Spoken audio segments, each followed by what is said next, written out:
25ರಂದು ನೈಋತ್ಯ ರೈಲ್ವೆ ಇಲಾಖೆಯಿಂದ ನಡೆಸಲಾಗುತ್ತಿರುವ goods train manager ಹುದ್ದೆಯ ಪದೋನ್ನತಿ ಪರೀಕ್ಷೆಯನ್ನು ಕನ್ನಡ ಭಾಷೆಯಲ್ಲಿ ನಡೆಸದಿದ್ದರೆ ಕರ್ನಾಟಕ ರಕ್ಷಣಾ ವೇದಿಕೆ ತೀವ್ರ ಹೋರಾಟ ನಡೆಸಲಿದೆ ಎಂದು ಕರ್ನಾಟಕ ರಕ್ಷಣಾ ವೇದಿಕೆಯ ಜಿಲ್ಲಾಧ್ಯಕ್ಷ ವಿನೋದ್ ರೆಡ್ಡಿ ಎಂ ಎಚ್ಚರಿಕೆ ನೀಡಿದರು.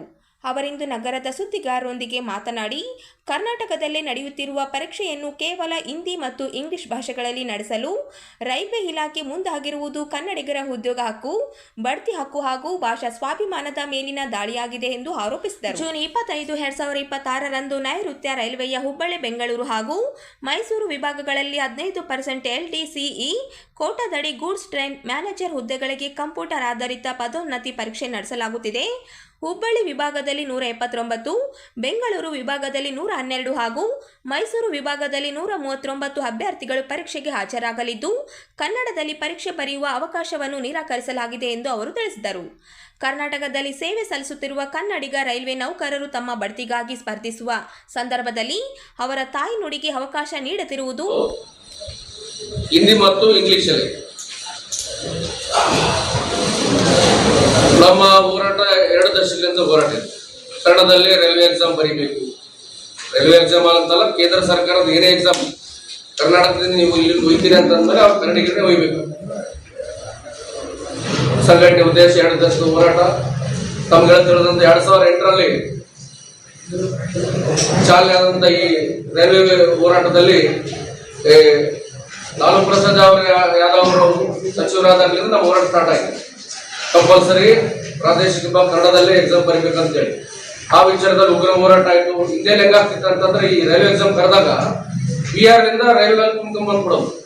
ಬಿಹಾರ್ ಇಂದ ರೈಲ್ವೆ ತುಂಬ್ಕೊಂಡ್ಬಂದು ಆ ಬಿಹಾರಿಗಳೇ ಇಲ್ಲಿ ಎಕ್ಸಾಮ್ ಬರೋದು ಮತ್ತು ನಮ್ಮ ಉದ್ಯೋಗಗಳು ಅವ್ರು ತೊಗೊಂಡೋಗ್ಬಿಡ್ತೀವಿ. ಅದರನ್ನು ವಿರೋಧಿಸಿ ಕರ್ನಾಟಕ ರಕ್ಷಣಾ 2008ರಿಂದ ಹೋರಾಟ ಸ್ಟಾರ್ಟ್ ಆಯ್ತು. ಮಮತಾ ಬ್ಯಾನರ್ಜಿ ಅವರು ರೈಲ್ವೆ ಸಚಿವರಾದ್ಮೇಲೆ ಪ್ರಾದೇಶಿಕವಾಗಿ ಕನ್ನಡದಲ್ಲಿ ಎಕ್ಸಾಮ್ ಬರೆಯಕ್ಕೆ ಅನುಕೂಲ ಮಾಡಿದ್ರು. ಆದ್ರೆ ಈ ಸಲ ಕೇಂದ್ರ ಸರ್ಕಾರ ಧೋರಣೆ, ತೆಲಂಗಾಣದಲ್ಲಿ ತೆಲುಗು ಎಕ್ಸಾಮ್ ಅಲ್ಲಿ ರೈಲ್ವೆ ಎಕ್ಸಾಮ್ ಬರೆಸ್ತಾರೆ, ಕೇರಳದಲ್ಲಿ ಎಕ್ಸಾಮ್ ಬರೆಸ್ತಾರೆ, ತಮಿಳುನಾಡು ಎಕ್ಸಾಮ್ ಬರೆಸ್ತಾರೆ. ಆದ್ರೆ ಕರ್ನಾಟಕದಲ್ಲಿ ಕನ್ನಡಿಗರ ಮೇಲೆ ಕೇಂದ್ರ ಸರ್ಕಾರ ಧೋರಣೆ ಏನಿದು? ಕಳೆದ ಸಲ ಬೇರೆ ಬೇರೆ ವಿಚಾರದಲ್ಲಿ ನೀವು ನೇಮಕಾತಿಗಳು ಮಾಡಿದ್ರೆ ಕನ್ನಡದಲ್ಲೇ ತಗೊಂಡಿದ್ದೀರಿ ನೀವು. ಲಾಸ್ಟ್ ಟೈಮ್ ಇದೇ ಕೇಂದ್ರ ಸರ್ಕಾರದ ರೈಲ್ವೆ ಎಕ್ಸಾಮ್ ನಡೆದಾಗ ಕಳೆದ ತಿಂಗಳಲ್ಲಿ ಕರ್ನಾಟಕ ರಕ್ಷಣಾ ವೇದಿಕೆ ಹೋಗಿ ಮುತ್ತಿಗಾಕಿ ಆ ಎಕ್ಸಾಮ್ ಅನ್ನು ಬಂದ್ ಮಾಡ್ತಕ್ಕಂಥ ಕೆಲಸ ಆಯ್ತು. ಆದ್ರೆ ಕೇಂದ್ರ ಸರ್ಕಾರ ಕರ್ನಾಟಕ ರಕ್ಷಣಾ ವೇದಿಕೆಯನ್ನು ಯಾವತ್ತಾಗ ಸಣ್ಣದಾಗ ನೋಡ್ತಕ್ಕಂಥಲ್ಲ. ಈ ತಿಂಗಳ ನಡೀತಕ್ಕಂಥ 25ನೇ ತಾರೀಕಿನ ದಿನ ಎಕ್ಸಾಮ್ಗಳನ್ನು ಕೂಡಲೇ ಬಂದ್ ಮಾಡಬೇಕು, ರದ್ದುಪಡಿಸಬೇಕು. ಇಲ್ಲ ಅಂತಂದ್ರೆ ಕರ್ನಾಟಕ ರಕ್ಷಣಾ ವೇದಿಕೆ ತಕ್ಕ ಉತ್ತರ ಕೊಡ್ತದ. ಈ ರಾಜ್ಯದ 29 ಜನ ಸಂಸದರು ಬಳೆಗಳು ಹಾಕೊಂಡ್ಬಿಟ್ಟರು. ಅದರಲ್ಲಿ ವಿಶೇಷವಾಗಿ ನಮ್ಮ ರೈಲ್ವೆ ಸಚಿವರು, ರಾಜ್ಯ ಸಚಿವರಾದ ನಮ್ಮ ಸೋಮಣ್ಣವರು. ಇದು ಹೆಂಗ ಸಹಿಸ್ಕೊಂತೀರಿ? ತಮ್ಗೆಲ್ಲ ಕನ್ನಡಿಗರು ಮತ ಹಾಕಿಲ್ಲ, ತಾವು ಯಾರ ಮತದಿಂದ ಹೋಗಿ ಇವಾಗ ಸಂಸದಲ್ಲಿ ಕೊಡ್ತಾ ಇದ್ರಿ? ನೀವು ಸಚಿವರಾಗಿ ರಾಜವೈಭವ ಅನುಭವಿಸ್ತಾ ಇದ್ರಿ. ನಿಮ್ಗೆಲ್ಲ ನಾಚಿಕೆ ಆಗ್ಬೇಕು. ಇವತ್ತು ಕನ್ನಡಿಗರ ಒಂದು ಕುಟುಂಬಕ್ಕೆ ಒಂದು ಉದ್ಯೋಗ ಅನ್ನೋದು ಎಷ್ಟು ಇಂಪಾರ್ಟೆಂಟ್ ಗೊತ್ತಾದ್ರೆ ಪ್ರಾಮುಖ್ಯತೆ ಪಡಿತದೆ. 430 ಉದ್ಯೋಗಗಳು ಕನ್ನಡಿಗರಿಗೆ ಬಿಟ್ಟು ಕೈಯಿಂದ ಬಿಟ್ಟೋಗ್ತಾ ಅಂತಂದ್ರೆ ತಮ್ಮ ಸಂಸದ ಗಿರಿಯನ್ನು ತಾವು ಎದಕ್ಕೆ ಇಟ್ಕೊಂಡ್ರಿ? ರಾಜೀನಾಮೆ ಕೊಡ್ರಿ. ಈ ಕೇಂದ್ರದ ಬಿಜೆಪಿ ಸರ್ಕಾರಕ್ಕೆ ಅಷ್ಟು ಅಂಜಂಗಿದ್ರೆ ನೀವ್ಯಾಕೆ ಅಧಿಕಾರ ಮಾಡೋದು? ಕೂಡಲೇ ಈ ಕೇಂದ್ರ ಸರ್ಕಾರ ಈ ರೈಲ್ವೆ ಎಕ್ಸಾಮ್ ಅನ್ನು ಬರೀಬೇಕು. ಅದರಲ್ಲಿ ವಿಶೇಷವಾಗಿ ಕೇಂದ್ರ ಸಚಿವರು ನಮ್ಮಲ್ಲಿ ಪ್ರಾದೇಶಿಕ ಪಕ್ಷ ಅಂತ ಹೇಳ್ತಾರ ಕುಮಾರಸ್ವಾಮಿ ಅವರು, ಅವ್ರ ಮೇಲೆ ನಮ್ ಗೌರವ ಇದೆ. ರಾಜ್ಯದ 2 ಸಲ ಮುಖ್ಯಮಂತ್ರಿಗಳಾಗ ಈ ಕನ್ನಡಿಗರಿಗೆ ಆಗ್ತಕ್ಕಂಥ ಧೋರಣೆ ಅನ್ನೋದು ನಾವು ಖಂಡಿಸಬೇಕು.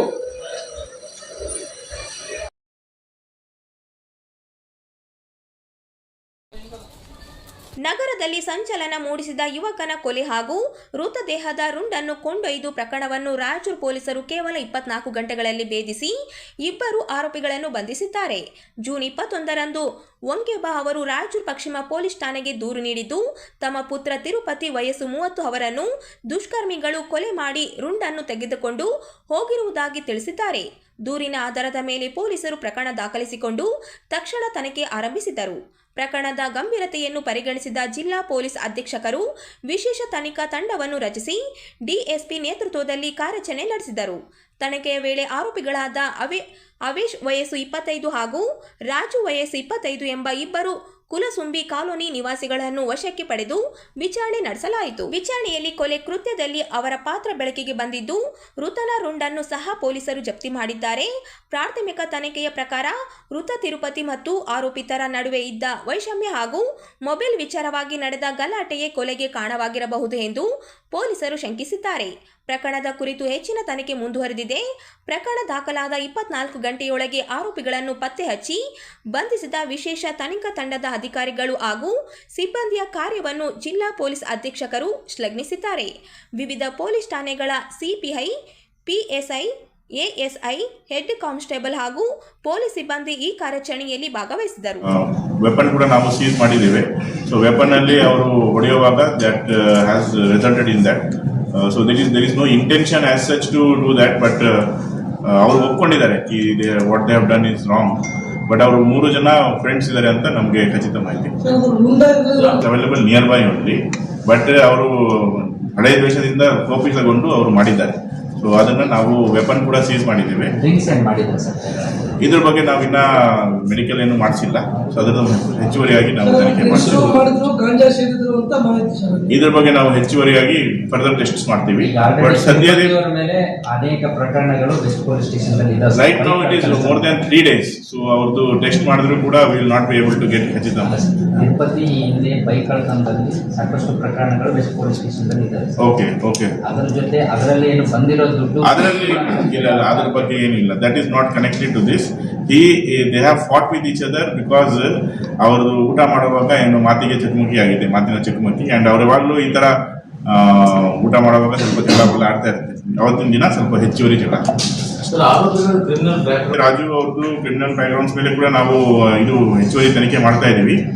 ಅಂಡ್ ಇದ್ರ ಬಗ್ಗೆ ಕೂಡ ಎಕ್ಸ್ಟ್ರಾ ನಾನು ಫರ್ದರ್ ಇನ್ವೆಸ್ಟಿಗೇಷನ್ ಅಲ್ಲಿ ಫೈಂಡ್ ಔಟ್ ಮಾಡ್ತೀನಿ. ಇದುವರೆಗೆ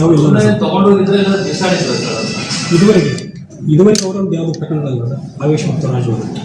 ಆವೇಶ್ದು ಕ್ರಿಮಿನಲ್ ಹಿಸ್ಟ್ರಿ ಸ್ವಲ್ಪ ಬಿಲೋ 5 years ಏನಿಲ್ಲ, ಬಟ್ ಅದು beyond that there is a case. So that we are finding out from the database. So I will find out and I will get to know in the further investigation. ಅಲ್ಲಿ ಇತ್ತು around 100 meters from the house. ಅಲ್ಲೇ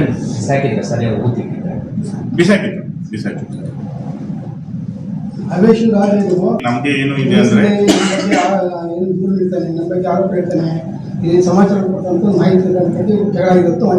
ಅದು ನಿಮ್ಗೆ ಏನು information ಇದೆ ನಮ್ಗೆ ಕೊಡಿ. But ನಮ್ಮ ಇನ್ವೆಸ್ಟಿಗೇಷನ್ ಪ್ರಕಾರ ಅವರು 3 ಜನ ಊಟ ಮಾಡಿಕೊಂಡು ತದನಂತರ ಅಲ್ಲಿ ಮಾತಿನ ಚಕಮಕಿ ಆಗಿರುತ್ತದೆ.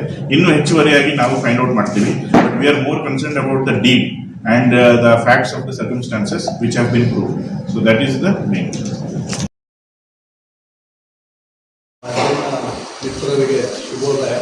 ಸಂತ ಕವಿ ಕನಕದಾಸ ಮತ್ತು ತತ್ಪಾದಕರ ಅಧ್ಯಯನ ಕೇಂದ್ರದ ವತಿಯಿಂದ ಸಂತ ಕವಿ ಕನಕದಾಸರ ಜೀವನ ಸಾಹಿತ್ಯ ಹಾಗೂ ತತ್ವ ಆದರ್ಶಗಳನ್ನು ಜನಸಾಮಾನ್ಯರಿಗೆ ಪರಿಚಯಿಸುವ ಉದ್ದೇಶದಿಂದ ಜುಲೈ 25ರಂದು ಮುತ್ತು ಬಂದಿದೆ ಕೆರೆಗೆ ಎಂಬ ವಿಶೇಷ ನೃತ್ಯ ರೂಪಕ ಪ್ರದರ್ಶನ ಆಯೋಜಿಸಲಾಗಿದೆ ಎಂದು ಕಲಾವಿದ ಡಿಂಗ್ರಿ ನರೇಶ್ ಅವರು ಹೇಳಿದರು. ಅವರಿಂದು ನಗರದ ಸುದ್ದಿಗಾರರೊಂದಿಗೆ ಮಾತನಾಡಿ, ಕಾರ್ಯಕ್ರಮಕ್ಕೆ ಪಂಚ ಗ್ಯಾರಂಟಿ ಸಮಿತಿ ಅಧ್ಯಕ್ಷ ಎಚ್ಎಂ ರೇವಣ್ಣ ಮುಖ್ಯಮಂತ್ರಿಯಾಗಿ ಆಗಮಿಸಲಿದ್ದಾರೆ ಎಂದರು. ಕನಕದಾಸರ ಪ್ರಮುಖ ಕೀರ್ತನೆಗಳು, ಕಾವ್ಯ ಭಾಗಗಳು ಹಾಗೂ ಮಾನವೀಯ ಮೌಲ್ಯಗಳನ್ನು ಆಧರಿಸಿ ಈ ನೃತ್ಯ ರೂಪಕವನ್ನು ರೂಪಿಸಲಾಗಿದೆ. ರಾಷ್ಟ್ರ ಮಟ್ಟದಲ್ಲಿ ಖ್ಯಾತಿ ಪಡೆದಿರುವ ನೃತ್ಯ ಸಂಯೋಜಕ ಸ್ನೇಹ ಕಂಪಣ ಅವರ ನೃತ್ಯ ನಿರ್ದೇಶನ ಮತ್ತು ಸಂಗೀತ ತಜ್ಞ ಡಾಕ್ಟರ್ ಡಿ ಪ್ರವೀಣ್ ರಾವ್ ಅವರ ಸಂಗೀತ ಸಂಯೋಜನೆ ಕಾರ್ಯಕ್ರಮದ ವಿಶೇಷ ಆಕರ್ಷಣೆಯಾಗಲಿದೆ ಎಂದು ಹೇಳಿದರು. ರಾಷ್ಟ್ರ ಮಟ್ಟದಲ್ಲಿ ಹೆಸರು ಮಾಡಿರೋ ನೃತ್ಯ ನಿರ್ದೇಶಕಿ ಸ್ನೇಹ ಕಪ್ಪಣ್ಣ ಅವರ ನಿರ್ದೇಶನದಲ್ಲಿ ಮುತ್ತು ಬಂದಿದೆ ಕೇರಿಗೆ ಎನ್ನುವ ನೃತ್ಯ ರೂಪಕ ಪ್ರದರ್ಶನ ಇದೆ. ಅದರಲ್ಲೂ ಇದಕ್ಕೆ ಸಂಗೀತ ಸಂಯೋಜನೆ ಮಾಡಿದವರು ರಾಷ್ಟ್ರ ಮಟ್ಟದಲ್ಲಿ ಹೆಸರು ಮಾಡಿದ ಪ್ರವೀಣ್ ಡಿ ರಾವ್ ಅನ್ನೋರು ಇದಕ್ಕೆ ಸಂಗೀತ ಸಂಯೋಜನೆ ಮಾಡಿದ್ದಾರೆ. ಸೊ ಅವರ ಸಂಗೀತ ಸಂಯೋಜನದಲ್ಲಿ ಒಂದು ಟೋಟಲ್ ಕನಕದಾಸರ 315 ಕೀರ್ತನೆಗಳು ಮತ್ತು ಕಾವ್ಯಗಳು ಏನಿದಾವೆ ಆ ಕಾವ್ಯಗಳಿಗೆ ಸಂಗೀತ ಸಂಯೋಜನೆ ಮಾಡಿ 75 ನಿಮಿಷಗಳ ಕಾಲ ವೇದಿಕೆ ಮೇಲೆ 25 ಜನ ಕಲಾವಿದರು ನೃತ್ಯ ರೂಪದಲ್ಲಿ ಪ್ರದರ್ಶನ ಮಾಡ್ತಾರೆ. ಯಾಕೆ ಕನಕದಾಸರನ್ನ ಪ್ರಸ್ತುತ ಸಮಾಜಕ್ಕೆ ನಾವು ಯುವ ಸಮೂಹಕ್ಕೆ ತಲುಪಿಸಬೇಕು, ಸಾಂಸ್ಕೃತಿಕ ರಂಗದಲ್ಲಿ ನಾವು ಯೋಚನೆ ಮಾಡುವುದಾದ್ರೆ ಮಹಾತ್ಮರನ್ನು ಕೂಡ ಈ ದೇಶದ ಈ ನೆಲದಲ್ಲಿ ಹುಟ್ಟಿದ ಮಹಾತ್ಮರನ್ನ ಒಂದು ಗೋಡೆ ಕಟ್ಟಿ ಸೀಮಿತ ಮಾಡಿದ್ದೇವೆ. ಸೊ ಸಾಂಸ್ಕೃತಿಕ ವಲಯ ಬಹಳ ಆತಂಕದಿಂದ ಮಹಾತ್ಮರನ್ನ ಬಂಧನದಿಂದ ಬಿಡಿಸಬೇಕಾಗಿದೆ. ಯಾವ ಮಹಾತ್ಮರು ಮನುಷ್ಯರ ಅಸಮಾನತೆ ಜಾತಿಯಿಂದ ದೂರ ಇಟ್ರೋ, ಎಲ್ಲವನ್ನ ದೂರ ಸರಿಸಬೇಕಂತ ಹೇಳಿದ್ರು, ಅದೇ ಮಹಾತ್ಮರನ್ನ ಒಂದು ಬಂಧನಕ್ಕೆ ಸೀಮಿತ ಮಾಡಿದ್ರು. ಹಾಗಾಗಿ ಸಾಂಸ್ಕೃತಿಕ ವಲಯ ಬಹಳಷ್ಟು ಎಚ್ಚರಗೊಂಡು ಎಲ್ಲಾ ಮಹಾತ್ಮರನ್ನ ಪ್ರತಿಯೊಬ್ಬರಿಗೂ ತಲುಪಿಸುವ ನಿಟ್ಟಿನಲ್ಲಿ ಸಾಂಸ್ಕೃತಿಕ ವಲಯ ಕೆಲಸ ಮಾಡ್ತಿದೆ. ಆ ನಿಟ್ಟಿನಲ್ಲಿ ಕನಕದಾಸರು ಈಗಿನ ವಾಸ್ತವ ಸಮಾಜಕ್ಕೆ ಪ್ರಸ್ತುತ ತುಂಬಾ ಅವಶ್ಯಕ ಅನ್ನೋ ನಿಟ್ಟಿನಲ್ಲಿ ಕನಕದಾಸರ ಕೀರ್ತನೆಗಳನ್ನು ಒಳಗೊಂಡು ಅವರ ಜೀವನವನ್ನು ಒಳಗೊಂಡು ಇಡೀ ರಾಜ್ಯಾದ್ಯಂತ ಪ್ರದರ್ಶನ ಮಾಡ್ತಿದ್ದಾರೆ. ಇವತ್ತು ಬೀದರಲ್ಲಿ ಪ್ರದರ್ಶನ ಇದೆ, ನಾಳೆಲ್ಲ ನಾಡಿದ್ದು ಇಳಕಲಲ್ಲಿ ಪ್ರದರ್ಶನ ಇದೆ.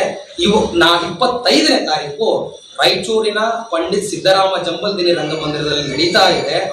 ಸೊ ರಾಯಚೂರಿನ ಎಲ್ಲಾ ಸಮುದಾಯದ ಮತ್ತು ರಾಯಚೂರಿನ ಕಲಾಸಕ್ತರು, ಕಲಾಭಿಮಾನಿಗಳು, ಸಾಹಿತ್ಯಾಸಕ್ತರು, ಕಲಾಪ್ರೇಮಿಗಳು ಯಾರ್ಯಾರಿದ್ದೀರಿ ಎಲ್ಲರೂ ಹೆಚ್ಚಿನ ಸಂಖ್ಯೆಯಲ್ಲಿ ಈ ನೃತ್ಯ ರೂಪಕ್ಕೆ ಬಂದು ಈ ಕಾರ್ಯಕ್ರಮವನ್ನು ಯಶಸ್ವಿಗೊಳಿಸಬೇಕೆಂದು ತಮ್ಮಲ್ಲಿ ಈ ಮೂಲಕ ಕಲಕಲೆಯ ವಿನಂತಿಯನ್ನ ಮಾಡ್ತೇವೆ.